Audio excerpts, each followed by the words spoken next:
After a deeply contentious confirmation process, Secretary of Education Betsy DeVos began her tenure at a deficit.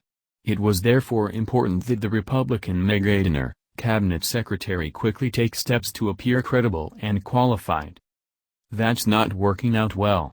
As we discussed last week, DeVos has faced a variety of protests, and like much of the Trump administration, she believes it's best to dismiss her critics as being part of a conspiracy against her, asserting without proof that the protests are all being sponsored and very carefully planned. Soon after, the education secretary conceded that she's still not sure her position or her cabinet agency should exist. This morning, DeVos made matters much worse, issuing a statement following a White House meeting with presidents and chancellors of historically black colleges and universities. She said, "Historically black colleges and universities, HBCUs, started from the fact that there were too many students in America who did not have equal access to education. They saw that the system wasn't working, that there was an absence of opportunity, so they took it upon themselves to provide the solution. HBCUs are real pioneers when it comes to school choice. They are living proof that when more options are provided to students, they are afforded greater access and greater quality. Their success has shown that more options help students flourish. No. No, no, no. For crying out loud, no." As a Slate piece noted, DeVos issued a statement that effectively celebrates legal segregation on the grounds that the Jim Crow education system gave black students more options, as if there was a robust competition between HBCUs and white universities for their patronage. Looking at the statement in the most charitable way possible, DeVos' ignorance is simply astounding. The founders of historically black colleges and universities didn't look at the education landscape and see a system that wasn't working. They saw racist institutions that comprised a system in which students of color faced overt discrimination. The schools worked just fine as institutions of higher learning. Black students simply weren't allowed to attend.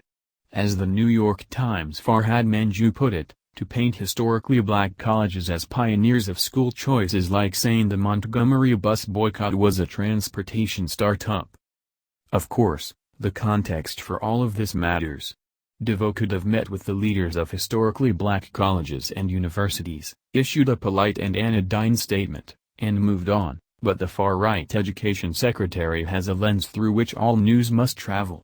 She's determined to privatize America's public schools, so after meeting the HBCU chiefs, her first question is, how can I use this brief, perfunctory gathering to advance my broader ideological agenda?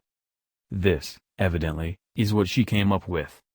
As for the underlying policy debate, when DeVos refers to school choice, what she means is a system in which students receive a taxpayer-funded voucher that can go towards tuition at parochial and other private schools. It is, as the New York Times reported last week, a system that's been tried in many areas throughout the United States, which has routinely failed. The confirmation of Betsy DeVos as Secretary of Education was a signal moment for the school choice movement. For the first time, the nation's highest education official is someone fully committed to making school vouchers and other market-oriented policies the centerpiece of education reform. But even as school choice is poised to go national, a wave of new research has emerged suggesting that private school vouchers may harm students who receive them. The results are startling, the worst in the history of the field, researchers say. When people try to improve education, sometimes they succeed and sometimes they fail. The successes usually register as modest improvements, while the failures generally have no effect at all. It's rare to see efforts to improve test scores having the opposite result. Martin West, a professor at the Harvard Graduate School of Education, calls the negative effects in Louisiana as large as any I've seen in the literature, not just compared with other voucher studies, but in the history of American education research. I'd like to hear more from Betsy DeVos in response to this overwhelming evidence, but I have a hunch her reaction will do more harm than good.